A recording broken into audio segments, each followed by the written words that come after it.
G'day viewers, my name is Michael and welcome back, or welcome to, this edition of Single Racer.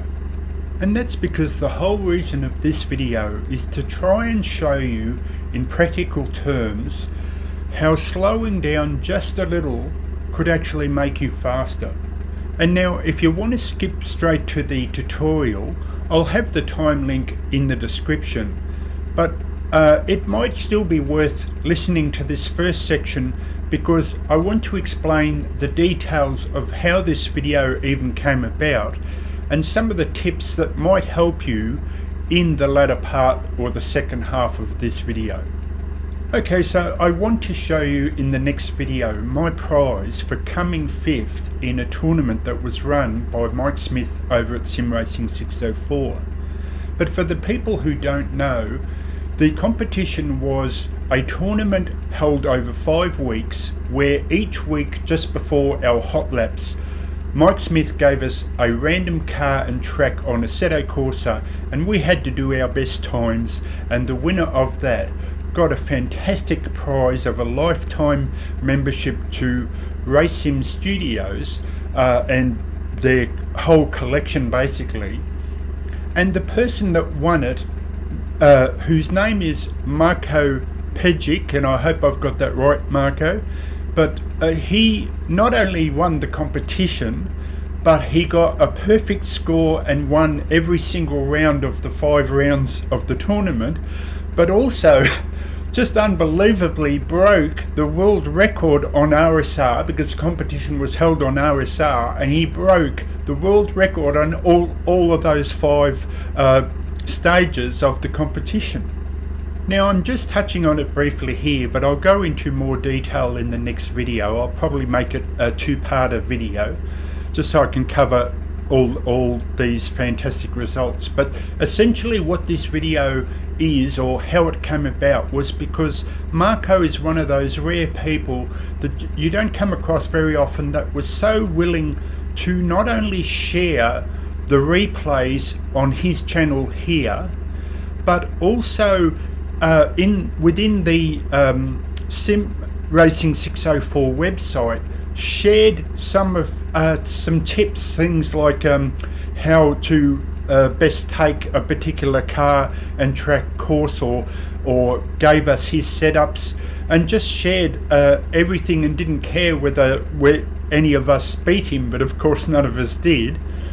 But what it also ended up doing, very specifically in relation to the last car and track combo, which is what this video is about, was how Marco shared the fact or some advice about gearing and suggested what gears to use on this particular track. And what it made me realise was that I still was, even at this point, was still doing things wrong, or potentially not as well to get the ultimate hot lap on this track. And so what I want to share with you is the combination of 3 things together.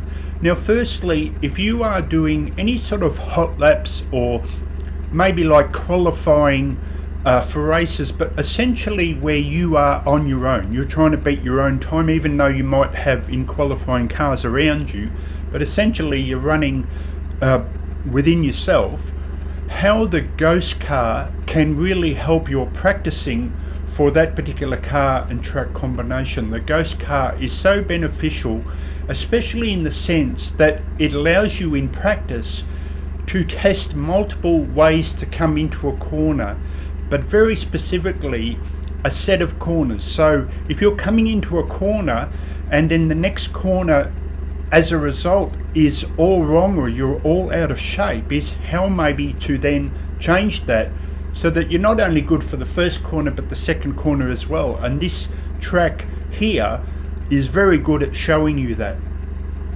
The second thing that I was doing wrong personally was I was changing down in a lot of the corners into second gear.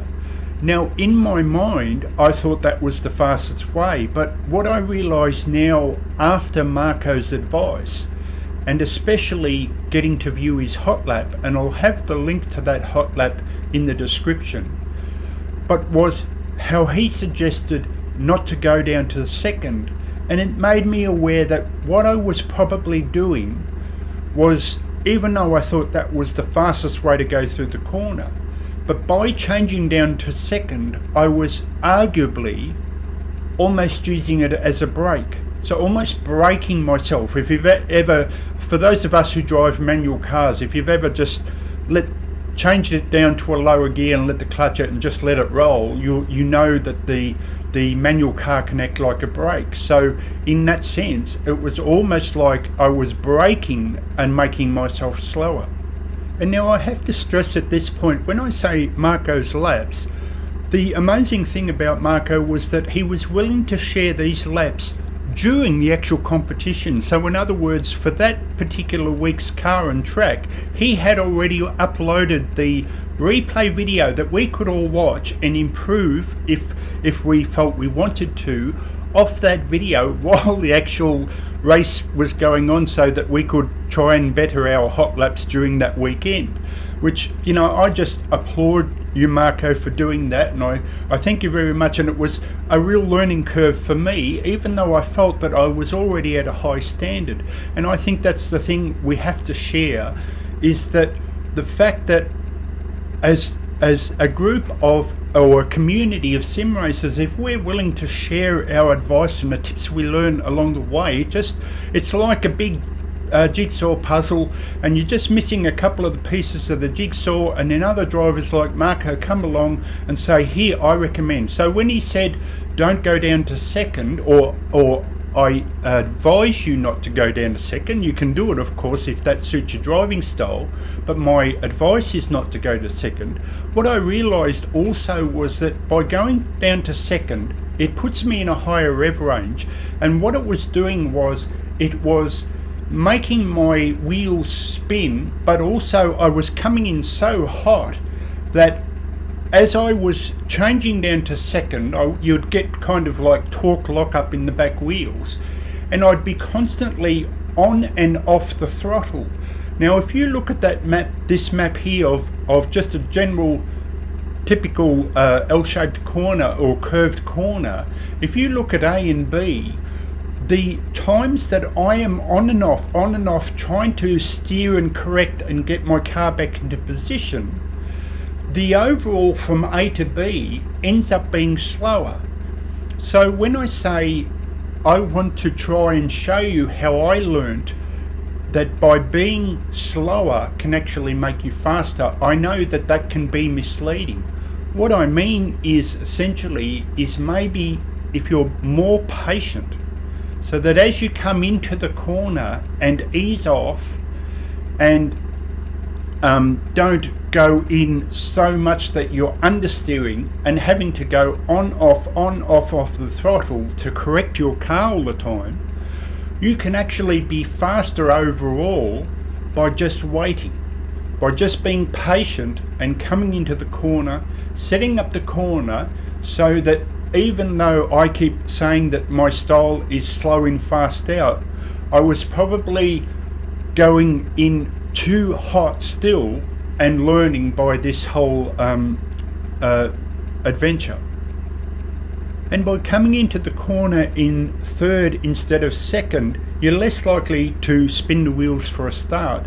But also, the main thing that I learnt from this, even though my driving style is touted as slow in fast out, I still learnt even more so that by being patient and waiting, that I was able to then position the car in such a way that it was smooth coming into the corner, but then I was able to get on throttle once only, and even that was in a much better shape coming out of the corner. So what I plan to do in this the visual part of the tutorial next is actually show you how I was slower and a little bit more messy by changing down to second in some cases, and how Marco's approach or advice made me change that even more so, the driving style. Now I have to say, just to wrap this first part up, is that I have to say that as a person trying to learn how to become closer to that alien stage, I consider myself like high intermediate or low pro, that kind of style of driver. But I still struggle with figuring out what corners to take in what gears, and I think that's a lot of the missing pieces. It's always difficult to figure out, should I be in fourth here, should I change down to third, or should I take this in first, this hairpin in first, or leave it in second, all those kinds of things. So it's all a big learning curve. So that's why I want to do this video and try and show you at least that little bit of what Marco helped me with in this particular car and track combination. And so now let's move on to the visual and practical part of the tutorial.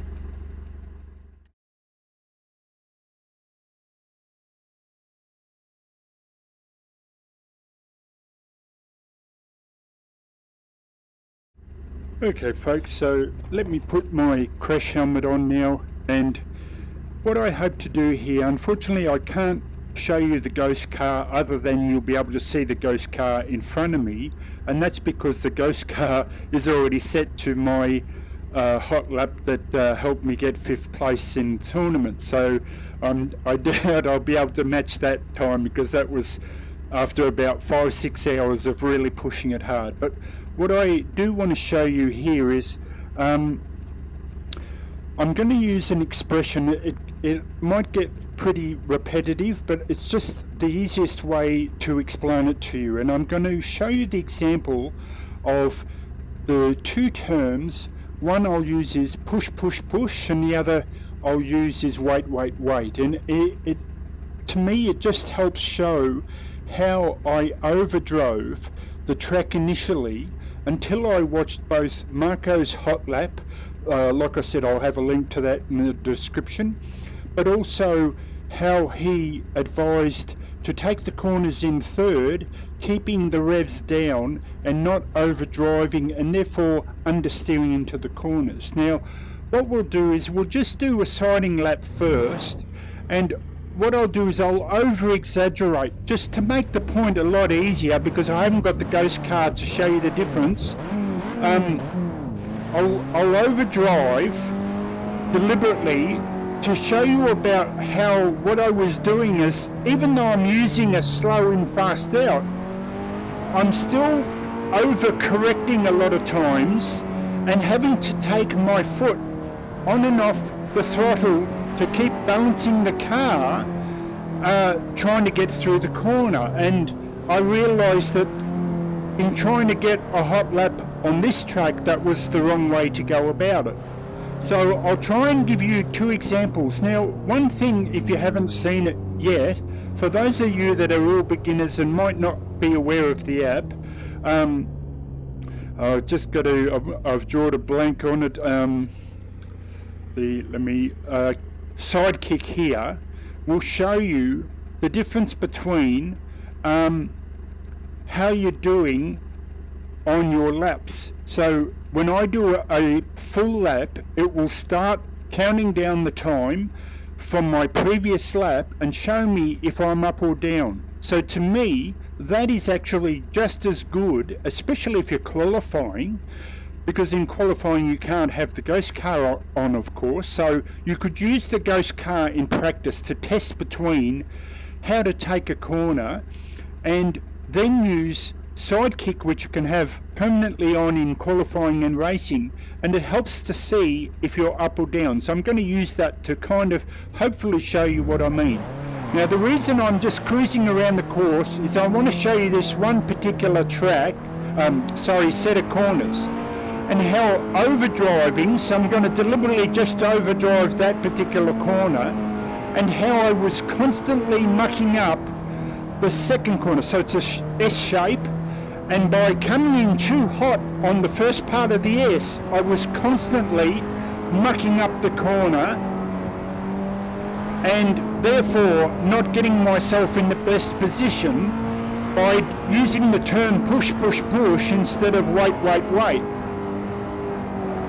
So what I'll do is I'll do 1 or 2 laps where I was changing down to second gear, and by changing down to second gear, see, I'm automatically in that higher rev range here, like that, and so I would change up and then change down, but it also makes me kind of understeer. See, I'm correcting on-off throttle correcting. So here's the corner, and let me show you how coming in too hot deliberately can make me take the corner wrong. So I was changing down like this, and then see I'm sliding in, so to get it turned around, I'm in the wrong shape. And that was a lot of what my lap was like, because I'd never raced this track before, of trying to do the tracks. Okay, so now we'll try and drive the lap properly as the way I did it, meaning that I was changing down to second, and arguably second was acting not as a better way to take the corner, but almost as a brake, almost slowing me down. Now I'll over exaggerate this, as I said, but bear with me. So I would come up to here and I would change down to second. So there we go, second. See, and this is what would happen. I'd be pushing into the corner. I think, oh, I'm going so quick. Change up to third.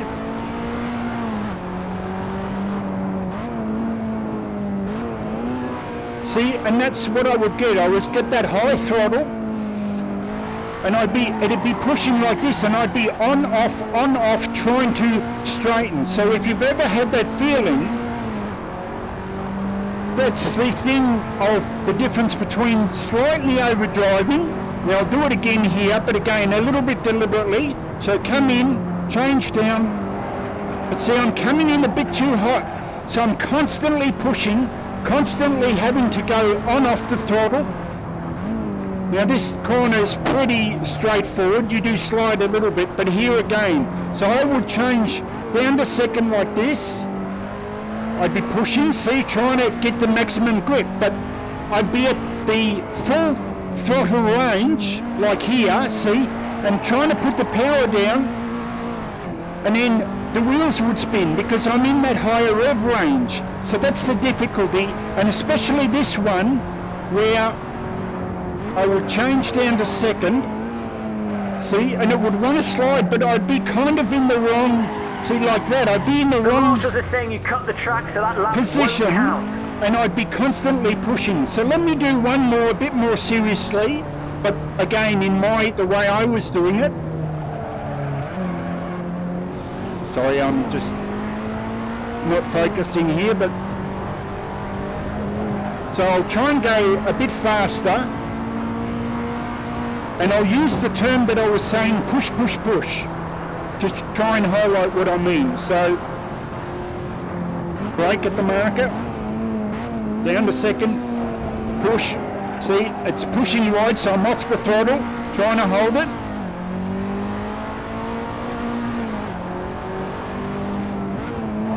Again, off the throttle again. And I will change back down to second here, see.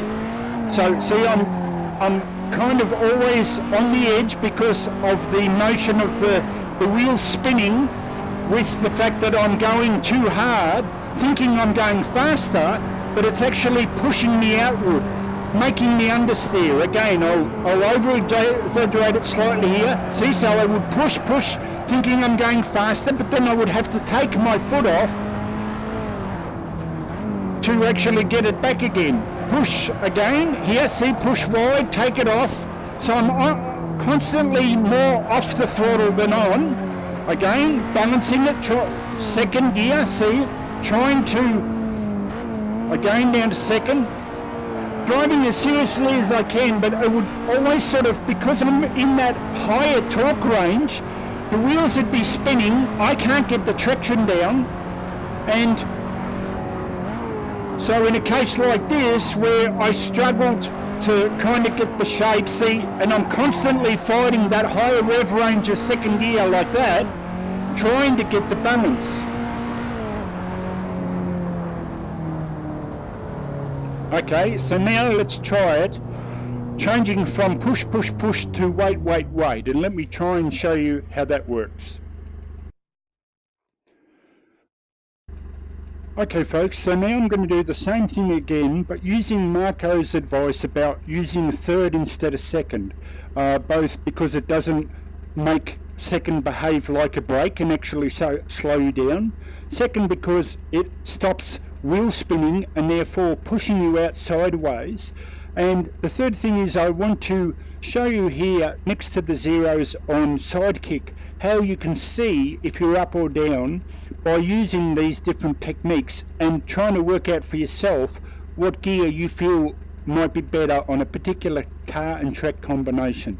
So let's give it a go. Now I want to stress again, I'm over exaggerating this, so I'll naturally be faster, but it's more to get that impression across for beginners and maybe some intermediate drivers, how being slower into the corner helps trick or is fighting against the brain thing of push, push, push, replacing it with wait, wait, wait, and therefore being more effective out of the corner. So I would come into here, hit my braking point as normal, but change down to third. Now wait, wait, wait, see, wait, and now hit the gas and see how much less I spin, but I'm more effective coming out of the corner.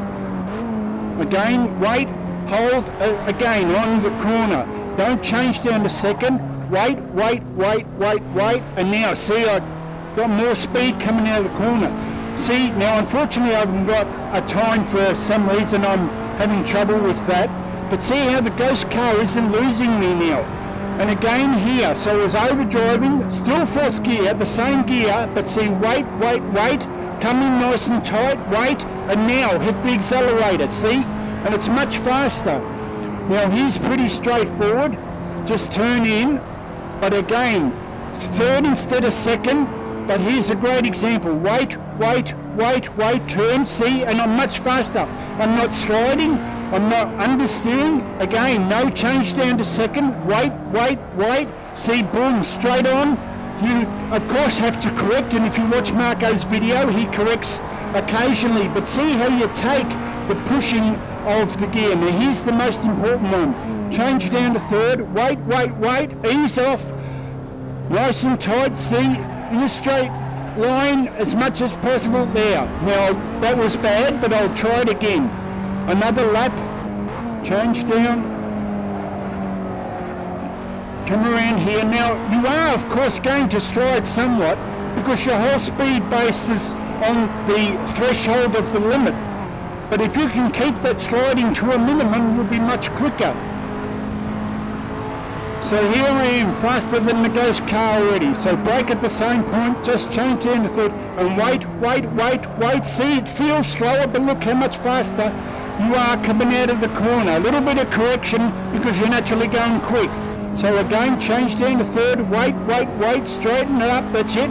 See, now I'm with the ghost car. So again, turn in, wait, wait, wait. Now I'm in a straight line. See, there's no wheel spin, and I'm fast out of the corner. And look how much closer I am to the ghost car. So we'll skip SIDEKICK and use the ghost car as the example. Now I don't want to overdrive it. I want to be fast. So wait, wait, wait, let it turn in, stop the skidding a little bit there. Now that wasn't as good. And that's a great example of how it wasn't effective because I pushed a little bit too hard.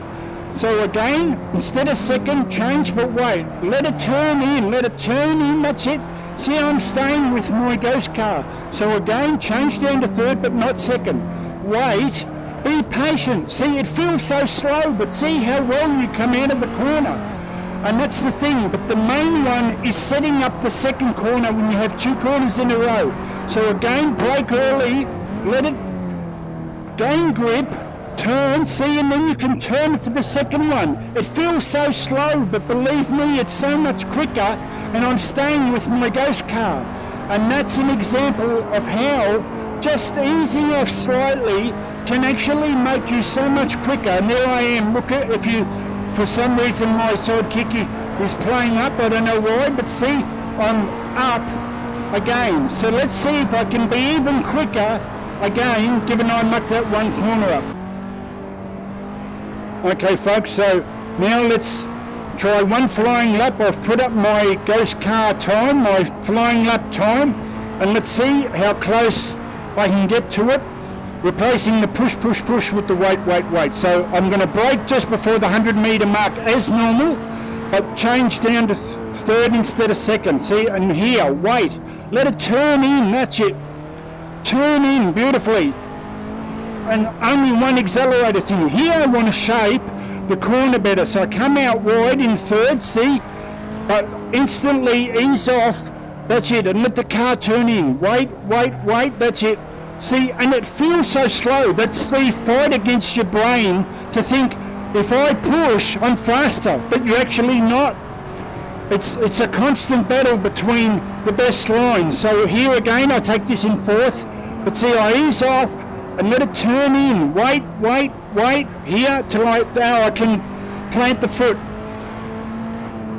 You know, this is a pretty straightforward corner. And again, I used to take this in second, so here is the best example. Wait, let it turn in, see? It feels so slow, your brain is going, but I've got to push, Mick, I've got to push. See, again, wait, see, I'm almost catching the ghost car.